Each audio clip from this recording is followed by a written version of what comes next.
Hancur ayah David, anaknya kini cacat permanen, Mario Dandi CS malah ngemis jual kemiskinan. Jonathan Latumahina, ayah David Ozora kembali bagikan kabar terbaru soal putranya.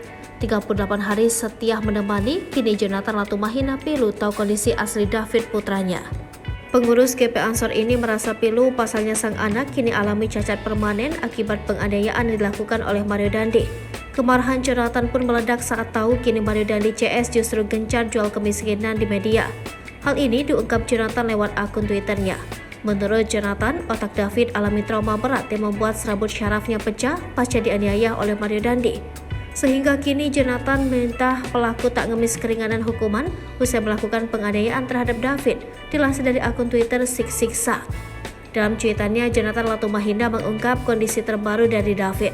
Jonathan menyebut bahwa David trauma berat lantaran otaknya mengalami syaraf yang pecah akibat penganiayaan David dari Mario Dandi. Selain itu, Jonathan Latumahina mengungkap jika David berkemungkinan mengalami cacat permanen akibat pecahnya syaraf di otak. Setelah mengabarkan bahwa sang anak berakhir cacat permanen, dalam unggahan Twitter itu Jonathan pula menyentil para pelaku. Ia menyebut para pelaku saat ini mencari perhatian dengan menjual belas kasih atas kemiskinan mereka.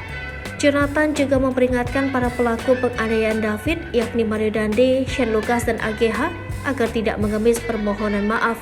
Sebab Jonathan ingin agar para pelaku penganiayaan David dapat dihukum seberat-beratnya atas perlakuan buruk yang dilakukan kepada putranya.